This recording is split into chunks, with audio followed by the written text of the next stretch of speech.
natin. Kasi ito yung mali ng iba guys eh. Kasi yung mga, ito guys yung iba, okay naman. Pero yung iba kasi wala talagang time. Okay lang yun. Hindi naman ako ano dun eh. Kasi personal nyo naman yun.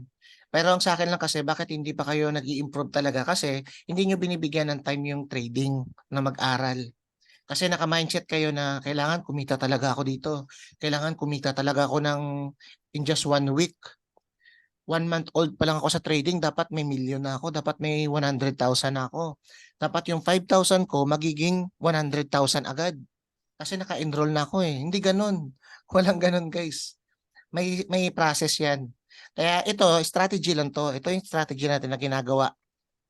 Yung 6, 7, 8 at saka 9.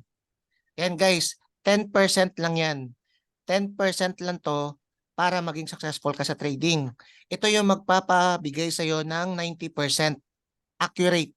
Ito guys, yung trading rules at the same time, the most important rules in trading. Tapos trading psychology at the same time, ito guys, monk mode meditation. Lahat to guys, importante to sa lahat. Ito yung 90%. Tapos ito pa yung dagdag sa 90%, how to compute your risk. Yan, ganun lang. Ito, ano lang to eh, mga news.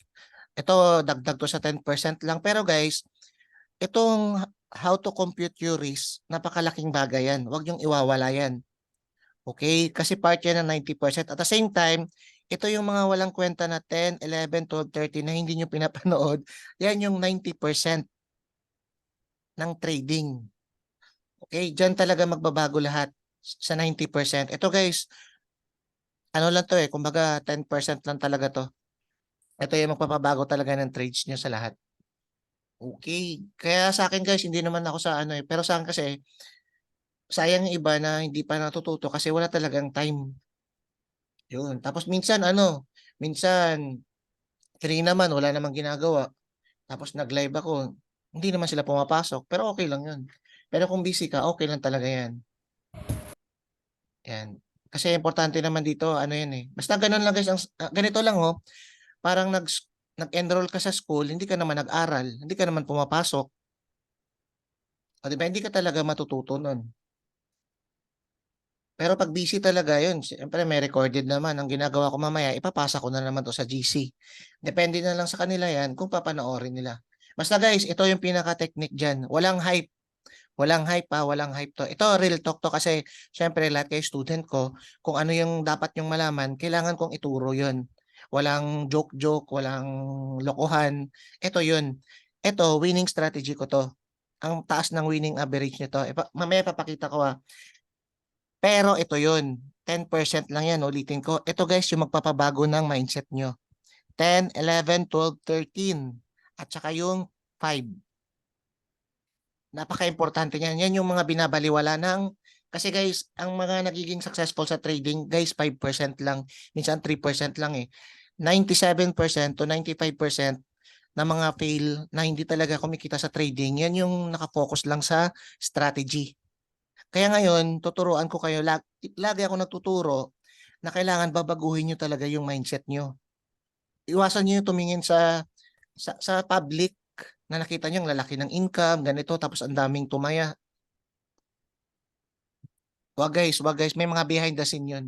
Ngayon, panalo sila, pero sa dulo, tanong, lumaki ba yung account nila? Ganun yun eh. May mga sunog yan. Siyempre, hindi mo malalaman talaga yun. Yan. Kasi dati ganun talaga yung ginagawa ko, puro hype, tapos ganun. Tapos na-realize ko, bakit ganun, hindi ako bakit ngayon magka-cash in na naman ako, magde-deposit na naman ako. Diba guys, simula natutunan ko to guys, hindi na ako nag-deposit. Hindi na, wala na. Kasi ang tinataya ko lang lagi, 1 to 2%. Yan, nagkataon kasi ngayon, nakita ko pa yung prop firm. Yan, kaya ngayon, ang goal ko ngayon, magkaroon ako ng 200 to 300 funds this coming December. Tapos, dapat ma-live ko na yun kasi malapit na ako sa phase 1 eh. Malapit ko na siya matapos. Kaya, grabe yung focus ko ngayon. Ito yung ginagawa ko daily. Monk mode meditation. Open natin. Ayan oh, napakalaking bagay nito guys. Pumupunta ako sa kwarto, mag-isa lang ako dapat. Yung anak ko dapat nasa baba lang. Yan, naka-meditate ako. Tapos ngayon nag-exercise na ako. Napansin niyo, di ba pinapasok ko sa GC. Yan, after nun, pag ready na lahat, tapos maliligo ka, pag okay na lahat, fresh na yung mind ko, okay, mag-open ako sa GC. Mag-open ako sa computer. Willing na ako mag-trade. Yan. Ganun yun. Pero kung buy and sell lang kagad guys, promise, maano kayo nun, tawag dito. Ito yung mga bagay guys na hindi nakikita ng lahat. Yung effort ko na ganito, nako guys, 240,000 yung isisingil sa'yo. Pag kumuha ka ng mentorship one-on-one, hindi ko sasabihin, basta marami yan. Tapos 85,000. One-on-one coaching, ito lang din. Ito ituturo sa inyo guys, pero ang singil sa'yo, 85,000. Ganun lang yung ka, ano.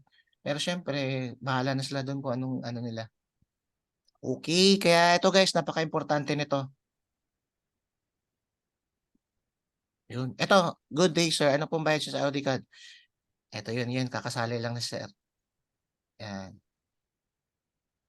Ito sir, sell. Sell ako dyan, sell. Sell bias. Syempre, nakita nyo, ito, medyo tabingi lang. Medyo tabingi, pero syempre, nag-perform siya ng ganito. Okay. Ang gagawin ko dyan lagi, ito, naghanap ako dito sa 1 hour or 15 minutes. Tapos pwede dito, pwede na mag-bounce yan. Dapat dito naka-exit ka na. Tapos dito, pwede rin. Tapos ito kasi may nakita tayong imbalance. Yan. Basta kahit saan dyan. Ano sir, ang ganito lagi oh. Ang daily routine ko, di ba, tapos na ako sa mga meditation, tapos na ako sa focus. Ito na. Nakatingin ako ngayon sa chart. Nakita niyo guys yung ano ko, dinagdagan ko na ulit. 4 hour na naman. Yan. Ito lagi, focus ako sa 4 hour time frame. 4 hour time frame ako nakafocus. Ano yung hinahanap ko? Ito lang. Yan. Tapos, ito lang. Yan lang guys, ganyan lang. Tapos, ang gagawin ko, pag nandito yung price, tapos meron ditong order block or support, counter trend. Wait ako sa 1 hour time frame. Pag hindi medyo, pag hindi siya medyo clear, titingin ako sa 15 minutes. Tapos naghahanap ako doon ng change of character na valid breakout or fake breakout. O di ba, in-explain ko na yon ang video tutorial na sa YouTube ko. At the same time, nasa GC natin. Lagi ako in-upload doon. Kung hindi nyo makita, i-back read nyo lang. How to identify fake breakout at saka valid breakout. Yun lang. Tapos, take profit, first order block or first resistance or support. Yun. Yan, katulad nito, ito guys, so ito nakita nyo to. Ito na lang example. Yan. Ito na lang, ulitin natin to ulit. Ito example ulitin natin to. Coach, bakit hindi ka nakakasabay dyan? Kasi guys, ang dami nito. Once kasi nakaposition ako, once na nakaposition ako sa isang doon, yun lang yung trades ko. Kasi pwedeng may setup dito, setup dito, setup dito, setup dito. Pag lahat yan, tinrade mo lahat yan, tapos natalo ka ng isang beses, wala nang risk management doon. Kaya sa akin, pag may nakita ng setup, tapos nag-entry na ako doon, ang risk ko lang, kunwari sa buong capital ko, sa one day, may drawdown kasi ako sa sarili ko eh. Kailangan mag-risk ako ng 2% lang sa buong capital na. 2% lang. Siguro, tapos, may dalawang trades akong gustong i-trade. Kasi parang, hindi gusto ko dalawang trades ngayon eh. Hahatiin ko yon. Bali, 1% at saka 1%. Tapos na. Tapos na yung trade ko, yun na yun. Kahit may opportunity dyan, pinapasa ko na lang sa GC, pero hindi ko na tinatayaan yun. Kasi pag inano ko yan, pag tinayaan ko pa yan, ma-over-risk ako. Once na nag-negative yung risk ko, tapos biglang nag-iba yung ihip ng hangin kasi hindi natin alam yung takbo ng pwede ako matalo. Tapos pag tiningnan ko yung yung MT4 ko, tapos puro red lahat, tapos nakawalong position ako, ano yung effect sa psychology mo nun? Kakabahan ka, mawala ka sa focus, mababad trip ka, ganun. Kaya guys, always ako nag-trade ng may maayos na mindset. Ayoko mag-trade na nag-hype ako, ayoko. Kaya pag may yan, hayaan nyo na. Sa atin guys, madisiplina tayo. Pwedeng sir, pwedeng dalawa. Kunwari, 2% yung risk mo. Pwede mong 1%, 1%.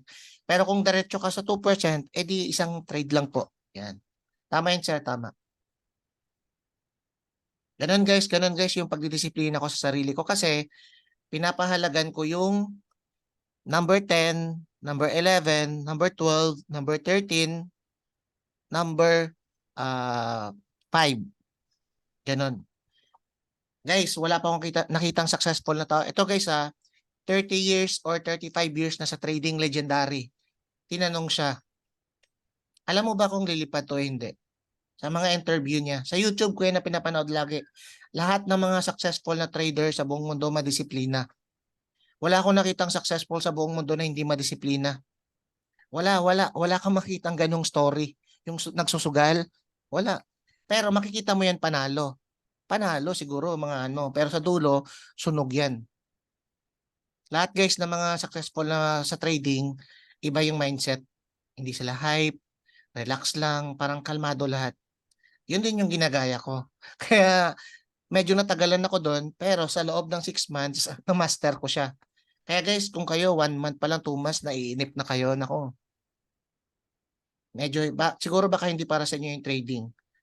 Yan. Pero kung kayo, nakikinig naman kayo sa akin, tapos kumbaga nilalaliman nyo yung sinasabi ko as a mentor, guys, pwede yun guys, magiging successful kayo dito. Promise. Huwag nyo lang uunahin yung pera kagad. Huwag nyo lang uunahin guys. Unahin nyo na maging kalmado kayo. Kasi guys, tandaan nyo, yung pagiging kalmado, yun yung pinaka-secret weapon natin sa lahat. Okay, ito guys, ito, katulad nito, kunwari, tingin mo sa chart, may nakita ka kagad na W. O di ba may plano ka? Di ba may tinuturo akong strategy?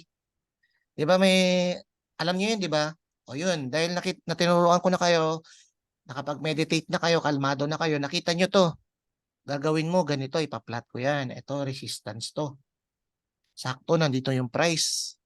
Tapos, ito naman, pwedeng mag-bounce dito. Pag nagkaroon ng change of character, possible lumipad na. Tapos dito, yan, ito naman yung order block or support. Kagaya ng turo ni coach. Yan, tapos dito may nakita tayong, ito guys, imbalance din dito. Pero ang ginagawa ko minsan, ginaganito ko na. Yan. Kasi imbalance para isang box na lang. Tapos papalitan ko to ng kulay, 4-hour time frame imbalance. Kasi guys, pwedeng mag-bounce na dyan yung price. Okay, ngayon, di ba may strategy tayo, MW lang, counter trend. Pero ang bias natin dito is uptrend. Yan, pwedeng dito gumanon. Pwedeng ganyan, gumanyan. Pwedeng dito gumanon. Hanggat wala ka nakikitang valid dito sa area na to, sa blue, sa pink, at saka sa blue na to, na change of character 1 hour time frame, hindi pa oras para mag-buy. Okay? Kaya sa akin ngayon ganito, pwede mo itong i-counter trend sa 15 minutes or 1 hour. Depende. Ito guys, pakita nyo I-backtest nyo guys. Tingnan nyo bakit parang accurate lagi. Diyan ako nakakuha ng mga winning rate. Yan, katulad nito, ito. Yan. Di ba nakita nyo hindi masyadong klaro? Pero kung titingnan nyo maigi, kasi walang change of character Pero kung titingnan nyo maigi, imamanual nyo, may M na nangyari. May M. Diba? Pero ang sinasabi ko lagi sa smart money concept natin sa Lux Algo, hindi yan accurate lagi. May 10% na lag yan. Yan, hindi yan mag-change of character. Kaya ang ginagawa ko, minamanual ko. Tapos 15 minutes. Sa 15 minutes, may nakita tayo. At anong nakita nyo? Yan, may change of character na nangyari. Okay, mas klaro. Ito, green natin to. Tapos, ito muna, ulitin ko lang para mas Ito. Di ba yung tinuturo ko sa last time, may in-upload ako sa natin. I-backread nyo na lang guys. Yan. Sa isang GC natin, nandun lahat ng mga upload, ng mga recorded. How to identify fake or valid breakout.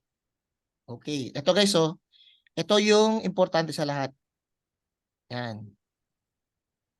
Pag na-break nyo to, itong line na to, na solid momentum candle, bullish engulfing, at least one candle or dalawa, mag-trade ako kasi valid yan.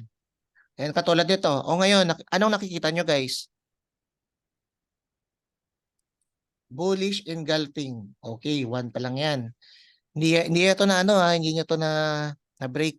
Pero yung kasunod, another engulfing ulit. Hindi siya engulfing pero another bearish ulit na okay yung candle. Tapos, kung wala kasi to, tapos maliliit lang to na ganito dito, hindi ako magti-trade yan kasi possible bumagsak pa yan hanggang dito. Yan. Nagkataon lang kasi yung kasunod nito na nag-breakout is solid. Kaya nasuportahan siya. Okay. Itong green na to, dapat dyan ka mag-entry. Actually, pwede na dito. Pero sa akin, hindi ko ginagawa yan. Ang ginagawa ko laging dito. Dito, dito, or dito. Yan, okay. Tingnan nyo guys ha. Ayun, nakita nyo? Binalikan na. Eto na, nandito na siya. Nag-touch na siya. Ibig sabihin, anytime, pwede na siyang bumagsak. Kaya, kunwari, nakapag-entry ka dito. Stop loss mo, syempre, stop loss mo dito. Yan. Tapos, TP mo, pwedeng dito. First order block. Kaso, kung titingnan mo sa 4-hour time frame, yan, meron ditong order block na 4-hour time frame. Ang ginagawa ko, sa gitna lagi. Yan. Dapat makapag-TP na ako dyan. Kaya dito ako sa gitna. Pwede pa yan. Yan. Para medyo malaki-laki yung risk reward ratio ko. Ayan. Tapos, okay na. Pag entry mo na, tingnan nyo guys yung nangyayari. O, tapos titingnan mo sa 4-hour time frame. O, diba guys, bumabalik? Yan. Tapos ngayon, dahil ngayon nandito na siya, medyo lumagpas na sa ano natin, sa blue box natin, eto, wag mo na magbabay. Buy bias tayo guys ha. Kasi sa akin parang patapos na yung ano yung ganito. Pero sa akin, magbabay ako pag nandito siya. Pag nakakita ko dito ng valid na change of character with bullish engulfing candle. Okay. Ito guys, pakita ko sa iyo yung ano, yung GBP AUD. Ito, tanggalin natin. Ito guys, oh. Ito liquidity, buy side liquidity to. Okay, tapos dito may nakita tayong order block. 4-hour time frame to 4-hour time frame. Ibig sabihin naghahanap lang ako ng setup. Kasi bakit ako naghahanap? Ito guys bakit ko kinuha to? Kasi may nakita ko. Anong nakikita nyo guys? Sige, hindi ko muna sasabihin. Paki-type lang guys. Ito lang, dito lang. Kung sino yung may alam. Paki-type lang guys kung anong nakikita nyo. May setup ba o walang setup o ano? Yan, dahil busy sila. Okay. Guys, pa-type guys sa chat kung may nakikita kayo. Pero kung wala, okay lang. Ako na lang. Yan, ngayon, ang nakikita ko is may M. Tama, may M. Yan si Sir, okay lang yan kay Sir kasi bago pa lang yan si Sir Comya. Bago pa lang yan si Sir. Yan, kumbaga sanayan lang kasi sa chart. Ngayon, ang nakikita ko dito, M. Okay, M. Ito, 1, 2, 3. O diba, pag M, kina-counter trend natin yan. Pero make sure na pagdating dito ng price, replay natin. Diba, may klaro na M.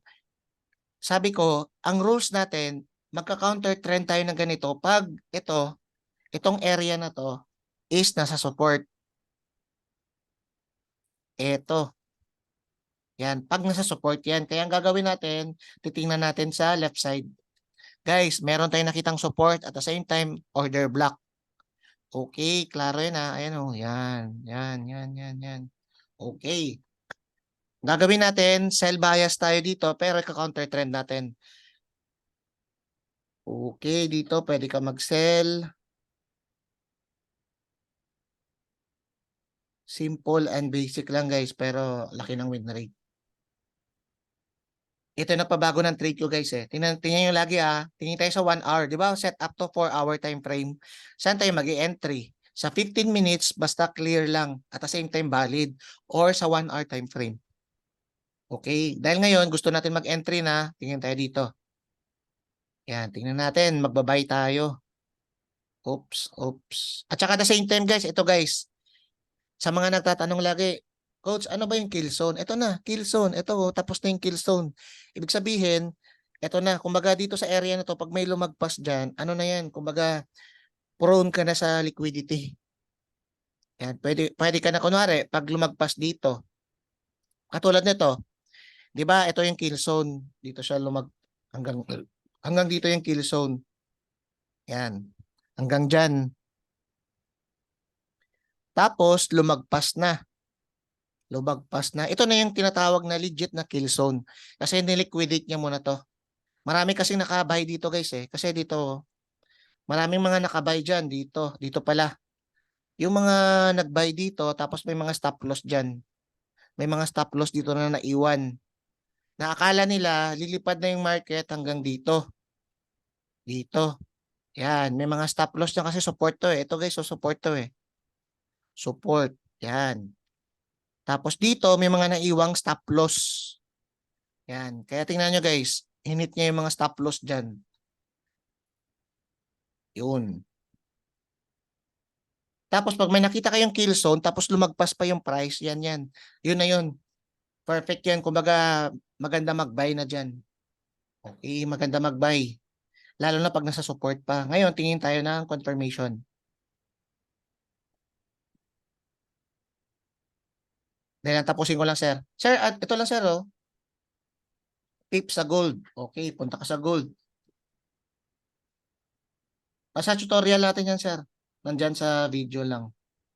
Ito, kunwari, AXUST. Yan, gold. Sige, punta natin yung gold. Bigyan natin sa sir. Yan. Kunwari, magbabay ako dito. Buy. Yan.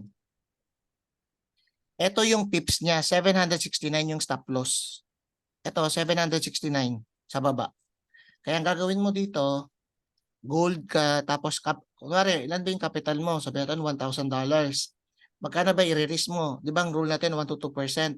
Bahala kayo dyan guys kung magte-10% kayo, pero ang turo ko, 0.5 to 2% lang. Kung gusto mo mag 3%, pwede pa konti. Pero hindi ko sinasuggest yan. Pero kung gusto mo talaga mag-risk, ganun. Sabi natin 2%. Stop loss mo ulit is 769. 769. Ito yun guys sa myfxbox.com, ganun. Tapos, ayan. Sa 1,000 capital mo, nag-trade ka ng 2%, nag-buy ka, ito yung stop loss mo. Ang pwede mong ilagay sa volume is 0.03 lots. Tapos, ang risk mo noon, $20. Pag natalo ka, talo ka ng $20 lang. Tapos, pag nanalo ka naman, dahil naka risk reward ratio 4.08 ka, ang $20 na tatalo mo, magta-times, once manalo ka, magiging $80. Parang $20 pag natalo, $80 pag nanalo. Yan, ganoon sa sir. Yun. Yun yung topic natin sa how to compute your risk. Nandyan sir, nandyan. Ito yung video natin. Yan. Okay, dito tayo, balik tayo sa 4 minutes na lang. Okay na. Sana yun? GBP, AUD. Ito, papakita ko lang sa inyo yung pinakamalupit nating strategy. Ayan. Di ba guys? Ulitin natin. Ayun, di ba guys? Ito guys, okay na. Tanggalin ko to ha. Ayan, 4-hour time frame, may nakita tayo M, ika-counter trend natin. Ngayon, pupunta tayo sa 1-hour time frame. Ano ang hanapin natin guys for entry? W. Ganun lang, W lang sa 1-hour time frame or 15 minutes. Pero dahil dito, eto guys, may nakita ba kayo? Ano nakikita nyo guys? Klarong-klaro, di ba? Ito lang. Yan o. 1, 2, 3, W. Yan, dapat ito yan. Paano mo masasabi na valid yan, coach? Ito yun o. Pag nilagpasan niya to, guys, promise, sobrang mahal na to. Ito guys, sobrang mahal to guys. Pag tinuturo to sa lahat. Kasi ano yan eh. Kumbaga, kasi step by step kasi ang turo ko eh. So tingnan nyo yung siningil ko, mura lang, di ba? Ano kasi yan sa effort kasi yan, saka sa pagod. Nakakapagod kasi magsalita, di ba, ng araw-araw. Pero sa iba, sinisingil na 240K. Tapos tinuturuan pa kayo ng psychology. Ganun lang din yung sasabihin. Ito guys, oh. Guys, valid ba to? Siyempre valid yan kasi bullish breakout yan. Bullish engulfing yan. Tapos i-ano mo to, i-green mo to. Yan. Green. Okay. Ngayon, bigla siyang pumunta dito. Okay na. Ibig sabihin, ulitin ko na lang ulit para mas clear pa. Ito, 'di ba ganito na nagpo-form. Tingnan natin, next candle, ito na. Guys, valid ba 'to? Yes, valid 'yan. Kasi tingnan nyo guys, bullish engulfing. Okay, ang goal natin ngayon, pwede ka na mag-enter diyan kasi konti lang naman, no. Pero kung hindi ako kasi hindi ko ginagawa yan masyado, ang ginagawa ko, bina-bounce ko lang ng konti. Pero pag konti lang naman, pwede ko tong i-trade na rin. Depende sa risk reward ratio. Yan. Ito na guys, dito. Ibig sabihin sa green line na to, pwede na yan mag-bounce. Kaya dapat pag nag-touch yung price diyan, ayun no, nag-touch na. Nag-touch na, 'di ba? Pag touch niya, sabay bounce na. Anytime kasi pwede nang lumipad. Kunwari, nakapag-entry ka diyan. Ito yung stop loss mo. Saan ka magtitipi? Ito guys, oh, pwede ka magtipi sa loob ng, sa gitna nito. Sa gitna ng 4-hour time frame. Pwede dito. Yan. Pwede ka rin magtipi dito. Ito guys, oh, order block sa 1 hour time frame. Order block. Yan. Dapat nakapag-TP ka na rin dyan. Pwede dyan. Bahala ka na kung paano din yung risk reward ratio. 1:74. Sa akin medyo okay-okay na to. Pero sana 1:2 dapat. Yan. Tingnan natin kung ano nangyari. Eh no. Di ba klarong-klaro? Ito tanggalin ko na lang yung ano. Tanggalin ko na lang muna to. Para mas clear. Ito guys, oh. Tanggalin ko rin to. Yan. Dito tayo mag-focus sa 1 hour order block. I-zoom natin. Ito guys, oh. Tingnan nyo. Nag-touch na. Pag-touch niya, pwede na yung bumalik ulit dito. Kaya dapat napag-exit ka na dyan. Bahala na kung saan dyan. Pwede yung lumipad din ulit, pero pwedeng mag-pull back pababa. Kaya first order block, dapat nakapag-exit ka na. Tingnan natin kung ano nangyari. O, ito na siya ngayon. Yan. Ito na, bumalik, tapos lumipad ulit. Siguro, baka umabot pa to sa ano. Ito kasi yung pinaka ano eh. Tanggalin ko na yung 1 hour ha, kasi okay na yun. Ito yung order block sa 4 hour time frame. Pwede ka rin dyan mag-exit sa gitna. Yan. Kaya dapat first order block